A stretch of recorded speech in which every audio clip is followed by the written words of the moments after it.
Deuxième épître aux Corinthiens, chapitre 10.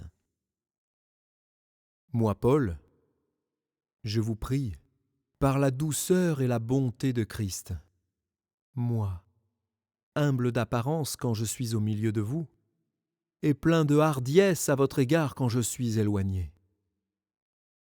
Je vous prie, lorsque je serai présent, de ne pas me forcer à recourir avec assurance à cette hardiesse dont je me propose d'user contre quelques-uns qui nous regardent comme marchant selon la chair. Si nous marchons dans la chair, nous ne combattons pas selon la chair.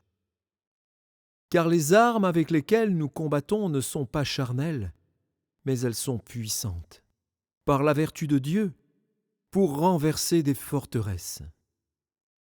Nous renversons les raisonnements et toute hauteur qui s'élève contre la connaissance de Dieu, et nous amenons toute pensée captive à l'obéissance de Christ. Nous sommes prêts aussi à punir toute désobéissance, lorsque votre obéissance sera complète. Vous regardez à l'apparence. Si quelqu'un se persuade qu'il est de Christ, qu'il se dise bien en lui-même que, comme il est de Christ, nous aussi nous sommes de Christ.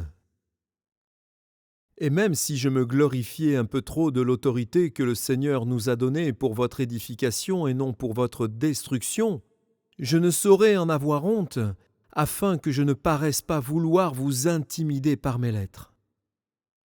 Car, dit-on, ces lettres sont sévères et fortes, mais, présent en personne, il est faible, et sa parole est méprisable. Que celui qui parle de la sorte considère que tels nous sommes en parole dans nos lettres, étant absents, tels aussi nous sommes dans nos actes, étant présents. Nous n'osons pas nous égaler ou nous comparer à quelques-uns de ceux qui se recommandent eux-mêmes. Mais, en se mesurant à leur propre mesure et en se comparant à eux-mêmes, ils manquent d'intelligence. Pour nous, nous ne voulons pas nous glorifier outre mesure, mais seulement dans la limite du champ d'action que Dieu nous a assigné en nous amenant jusqu'à vous.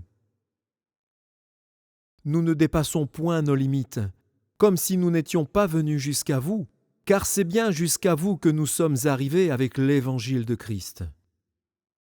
Nous ne nous glorifions pas des travaux d'autrui qui sont hors de nos limites.